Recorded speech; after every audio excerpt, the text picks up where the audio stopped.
journal. Soline Lemo.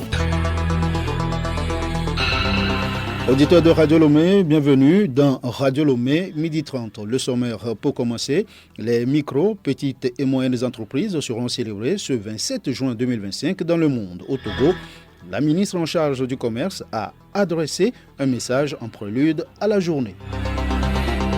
Magazine agricole, quand faire le sarclage et à quelle fréquence avant maturité des semences mises en terre? Odette Pira apporte des éléments de réponse dans la rubrique de ce jeudi. Sport football, vers un possible report du championnat national de première division féminine de football en cause, certains clubs ne sont pas encore formellement engagés envers la fêtière du football togolais.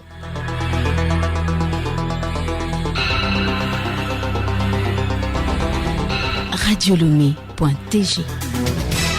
Bonjour à tous. Élection municipale du 17 juillet 2025, la campagne s'ouvre le 1er juillet prochain. Les candidats auront 2 semaines pour convaincre la population. Depuis mercredi, les partis politiques et les regroupements de partis politiques connaissent leur ordre de passage sur les médias publics.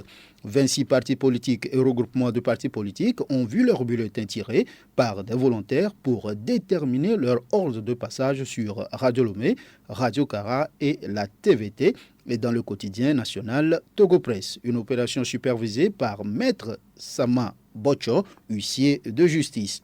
L'innovation cette année est que des radios ont été désignées dans toutes les préfectures pour permettre aux candidats indépendants de faire leur intervention sur des chaînes de proximité pour un meilleur impact au regard de leur nombre important. Pitalona Nitelou, président de la HAC. La cérémonie de tirage au sort est prévue par l'arrêté numéro 06/HAC/25/P du 11 juin 2025 fixant les conditions de production, de programmation, de diffusion des émissions et de publication des informations relatives à la campagne électorale sur les médias publics.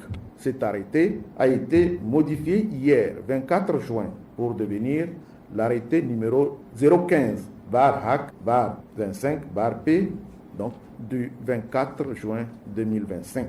Ceci pour adapter cet article à la validation des candidats. En effet, 495 listes, dont 52 candidats indépendants, ont été validés. 38 radios communautaires ou rurales ont été désignées. Ces deuxièmes élections municipales interviennent 6 ans après les premières. Elles contribuent au processus de décentralisation et consolident la démocratie à la base. 2 communiqués pour poursuivre ce journal, l'un émanant de la Cour suprême. Le processus des élections municipales de 2025 enclenché par le décret du président du Conseil pris le 28 avril 2025 poursuit son cours normal et chaque institution impliquée, comme la Cour suprême, joue sa partition pour le réaboutissement de ce processus. J'exhorte toutes les parties et partis, compétiteurs ou pas, dans le présent processus électoral à observer vis-à-vis de la haute juridiction nationale une retenue citoyenne et responsable dans leur réaction contestataire.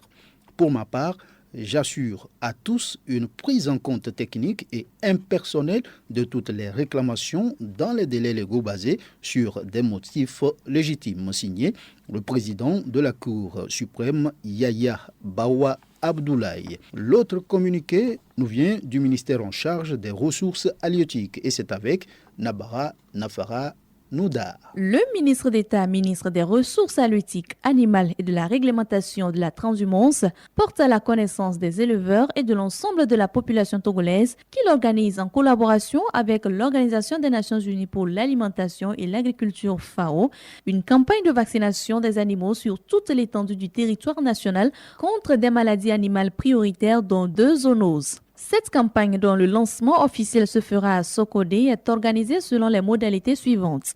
Gratuité totale pour la vaccination des chiens, chats et singes contre la rage, 100% de subvention. 100 francs CFA par bœuf vacciné contre le charbon bactérien, subvention de 75%. 100 francs par mouton ou chèvre vacciné contre la peste, des petits ruminants, subvention de 50%. 300 francs CFA par bœuf vacciné contre la péripneumonie contagieuse bovine, subvention de 25%. Ces tarifs fortement subventionnés par l'État togolais traduisent la ferme volonté du gouvernement de rendre les soins vétérinaires accessibles à tous, de protéger la population rurale et de sécuriser les revenus des éleveurs. Le ministre d'État invite tous les éleveurs à se mobiliser massivement pour participer à cette campagne et ceux de Sokodé à amener leurs animaux ce jeudi sur le terrain de l'école primaire publique de Koma 1 à Sokodé, où la vaccination sera gratuite pour la cérémonie de lancement officielle. Il remercie par ailleurs la population et l'ensemble des acteurs impliqués pour leur engagement dans la préservation de la santé animale au Togo. Venons-en au premier titre de cette édition, la Journée mondiale des micros, petites et moyennes entreprises TPME, c'est ce 27 juin en prélude à l'événement. La ministre en charge du commerce et de l'artisanat, Rose Kaimi-Vedor, a adressé un message à l'endroit des TPME. Objectif, sensibiliser sur l'importance de ces entreprises dans le développement économique et social. Pas comme Johnson. Les très petites et moyennes entreprises représentent une part importante de l'économie mondiale et jouent un rôle crucial dans l'emploi, l'innovation et la croissance.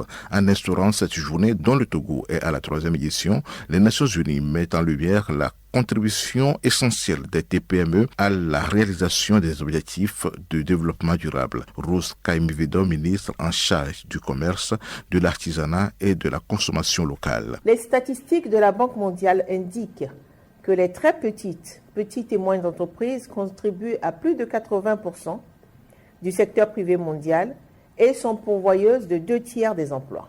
Si elles sont correctement soutenues, elles pourraient contribuer plus efficacement à la transformation structurelle de nos économies et générer une croissance économique pourvoyeuse d'emplois décents, inclusifs et durables. Chers dirigeants des TPME, chaque journée internationale des TPME offre l'opportunité de rappeler et de promouvoir les politiques publiques en faveur de ces entreprises, de partager les expériences et les bonnes pratiques, de renforcer les soutiens aux entrepreneurs et de créer des partenariats pour stimuler le développement des TPME à travers le monde.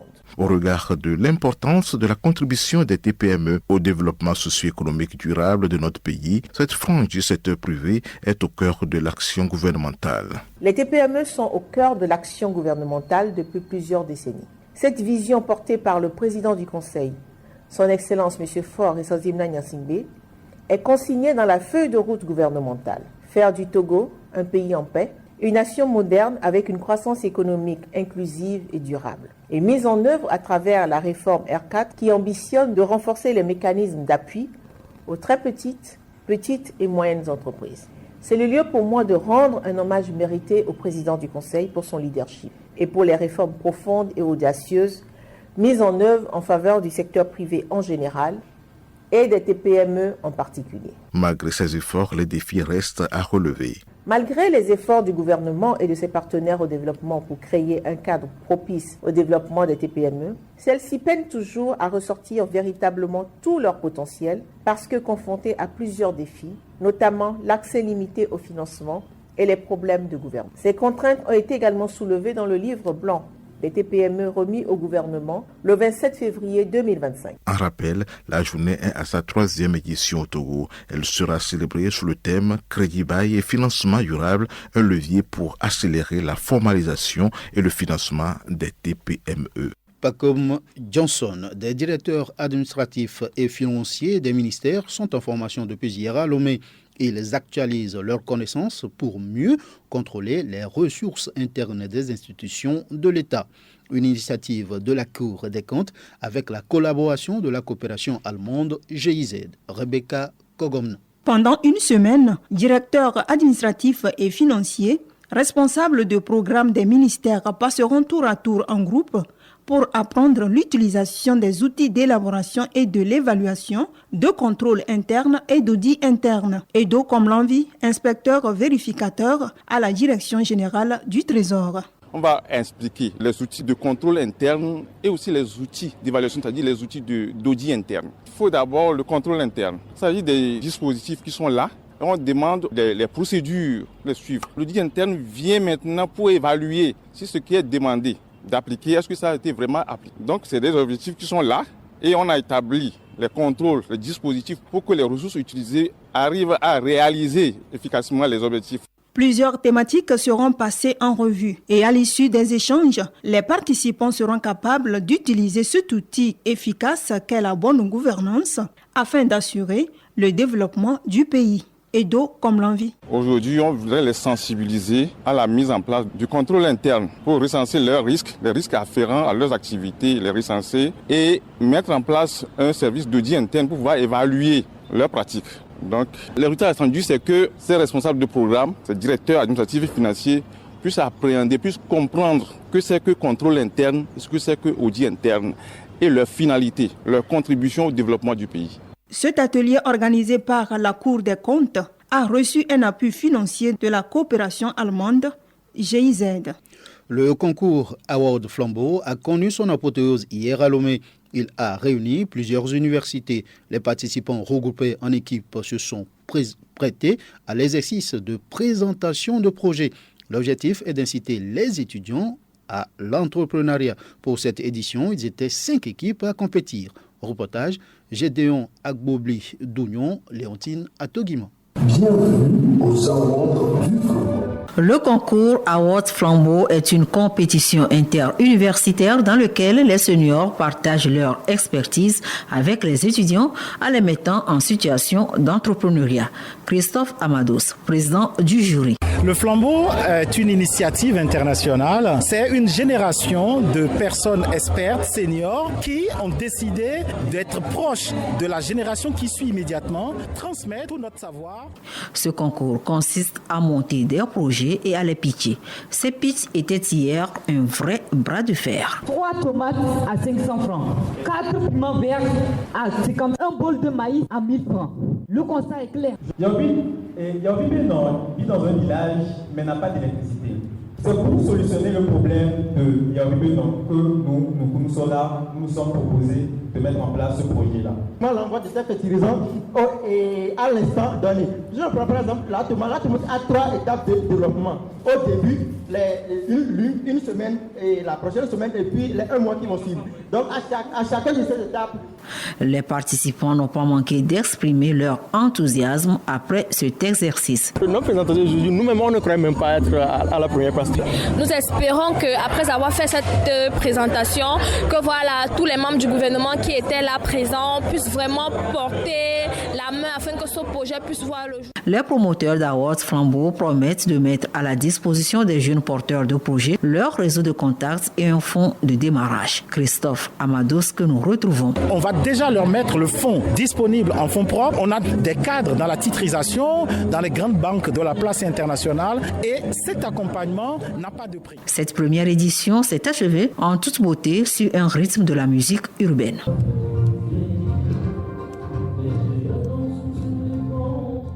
Le Luxembourg a célébré mercredi à Lomé sa fête nationale. L'événement symbolique, premier du genre au Togo, a été organisé dans un cadre restreint par l'ambassade du Grand-Duché de Luxembourg. Cette célébration a réuni partenaires institutionnels et diplomates. Reportage Florent Abi.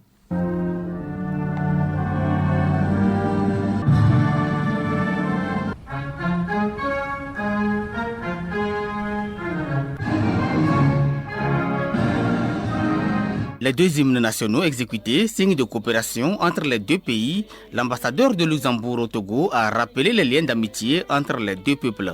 Une occasion de revenir sur les chantiers et projets de développement au Togo, œuvre de ce partenariat. Joseph Seninguet, chargé d'affaires de l'ambassade du Luxembourg au Togo. La mission de notre vice-premier ministre en mars 2024 démontre l'importance que nous attachons au Togo, partenaire récent mais bien dynamique du Luxembourg. Lors de cette visite, une lettre d'entente sur la coopération au développement a été signée, définissant 3 secteurs prioritaires. L'éducation technique et la formation professionnelle, l'environnement et la réponse au changement climatique, et pour finir la digitalisation. Certaines de ces initiatives pourraient se concrétiser dès cette année. Le Luxembourg soutient déjà 2 projets en cours au Togo, mis en œuvre par la GIZ. Le projet Prodigit, cofinancé par l'Allemagne, le Luxembourg et l'Union européenne, et le projet Forest for Future, cofinancé par l'Allemagne et le Luxembourg, représentent ensemble un engagement de plus de 8 milliards de francs CFA. Un toast a été porté par l'ambassadeur et les autorités présentes. À la santé du grand-duc sortant et de son fils, vive la coopération togolo-luxembourgeoise.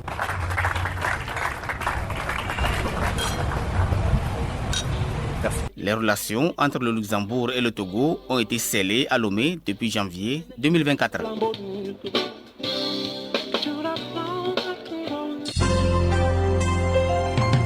Le journal Solim Lemo.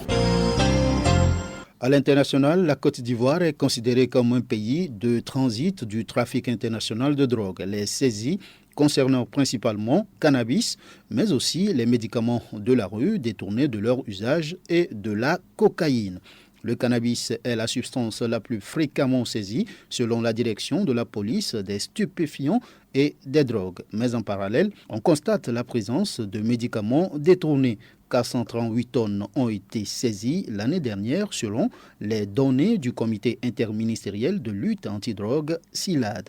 La Côte d'Ivoire a signé 3 conventions internationales et mis à jour sa législation concernant la lutte contre le trafic et l'usage des stupéfiants en juin 2022. À cela s'ajoute le renforcement de l'échange d'informations avec les pays de la sous-région pour lutter efficacement contre le trafic de la drogue. À présent, la page magazine. La communauté musulmane de par le monde entier entame ce jeudi 26 juin une nouvelle année, l'année 1447 qui correspond au premier jour du mois Muharram, qui est le premier mois du calendrier islamique. L'historique de ce calendrier dans ce magazine de Isiaka Dinado. Le calendrier musulman ou hégirien est un calendrier lunaire non solaire fondé sur une année de 12 mois lunaires de 29 ou 30 jours chacun. Le jour commence au coucher du soleil d'un jour solaire et s'achève au même moment le jour solaire suivant. L'année musulmane compte 354 ou 355 jours. L'observation effective du croissant lunaire détermine le premier jour du mois. En effet, hégirien est dérivé de hijra en arabe ou hégire en français, terme qui désigne le départ de Mahomet et de ses premiers compagnons en 622 depuis sa ville natale qui est la Mecque pour se rendre à Médine où il arriva le lundi 31 mai 622. Le calife Omar ibn al-Khattab rendit officiel ce nouveau calendrier dont le premier jour, le premier Muharram 622, correspond au vendredi 16 juillet 622. Le calendrier musulman ou hégirien se décale d'environ 11 jours chaque année par rapport au calendrier grégorien. Les musulmans continuent de marquer les événements religieux en utilisant le calendrier islamique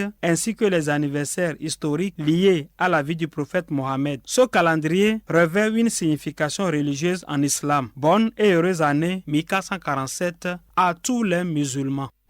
Bonne et heureuse année à tous les musulmans. La campagne agricole au Togo est, entre autres activités, à l'étape du sarclage ou du désherbage. À quel moment du semis faut-il sarcler et combien de sarclages sont nécessaires avant la maturité des plants? Élément de réponse dans ce magazine agricole. Signature Odette Bira. Quelques jours après le semis, les herbes poussent et tendent à prendre le dessus sur les cultures. Il faut alors désherber ou sarcler. Dr Kofi Kombaté, coordonnateur scientifique des productions végétales à l'ITRA. Le sarclage, c'est un désherbage avec un outil. Et donc souvent, ce sarclage intervient 2 semaines après le semis. Ceci dépendamment de l'ennaillement. Si vous avez mis et que déjà les herbes, au bout d'une semaine, vous vous êtes rendu compte qu'il y a assez d'herbes, on peut commencer par sarcler. Mais généralement, c'est au bout de 2 semaines. Le nombre de sarclages dépend du cycle de la culture. Le sarclage s'avère donc indispensable. Cependant, les producteurs ont du mal à trouver les manœuvres pour l'entretien des cultures. Retrouvons Kofi Kombaté. Par rapport aux manœuvres, actuellement, très peu de jeunes s'adonnent à l'agriculture. Vous allez le constater.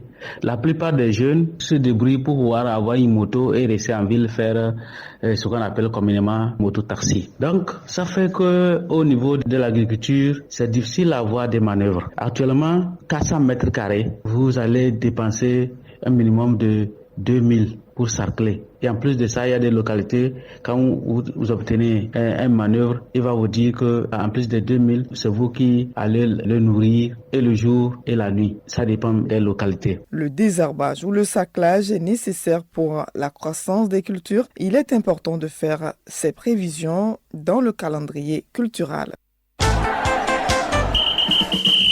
Sport, début raté pour la paire féminine togolaise à la Coupe continentale de beach volley senior au Maroc. Les sœurs togolaises se sont inclinées face aux Cap-Verdiennes 0-7 contre 2. En national, on se dirige vers un probable report du démarrage du championnat de football féminin. Alou Noyoué. Initialement annoncé pour démarrer le 28 juin prochain, le championnat national féminin pourrait connaître un léger report. La raison est que certains clubs ne se sont pas encore engagés formellement auprès de la Fédération togolaise de football. Ce retard administratif pourrait entraîner une réorganisation du calendrier. Le dernier club qui aurait rejoint les pelouses est Semassi, qui a repris les entraînements le 19 juin dernier. Un retard qui illustre la préparation encore inégale des formations engagés. En attendant une confirmation officielle de la Fédération togolaise de football, le public sportif est dans l'espérance d'un championnat bien organisé et sans accroc. Cap sur le pays de l'Oncle Sam pour parler Coupe du Monde des clubs. 12 équipes ont déjà validé leur ticket pour les huitièmes de finale. Et les affiches de ces huitièmes de finale se présentent comme suit. Samedi à 18h, derby entre deux clubs brésiliens, Palmeiras, Botafogo. À 22h, face à face, Benfica-Chelsea. Dimanche, le Paris Saint-Germain, champion d'Europe, affronte l'Inter Miami de Lionel Messi à 18h. À 22h, le troisième club brésilien, Flamengo, défie le Bayern de Munich. Lundi, l'Inter Milan croise les crampons avec Fluminense, un autre club brésilien, à 21h. Et mardi, les Allemands du Borussia Dortmund seront aux prises avec les Mexicains de Monterrey.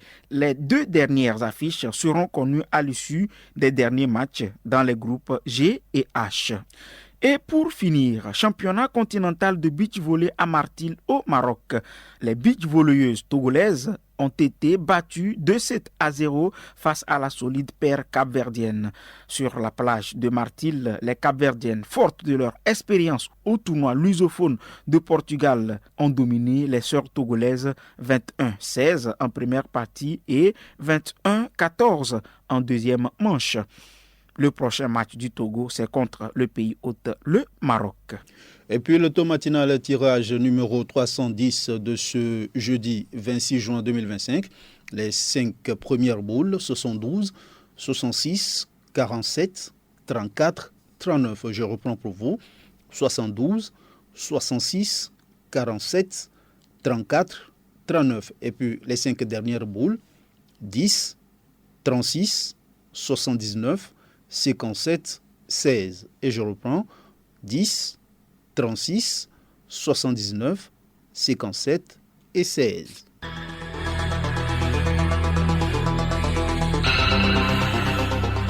Ainsi s'achève cette édition. Les micro, petites et moyennes entreprises seront célébrées ce 27 juin 2025 dans le monde. Au Togo, la ministre en charge du commerce a adressé un message en prélude de la journée. Le magazine agricole a fait la part belle au sarclage et à la fréquence de sarclage avant maturité des semis.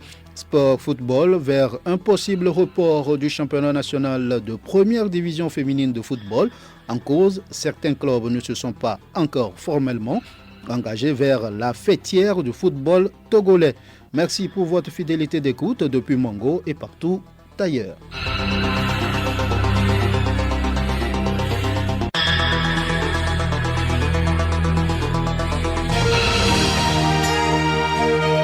Radio Lomé, boîte postale 434, email radiolomé@radiolomé.tg.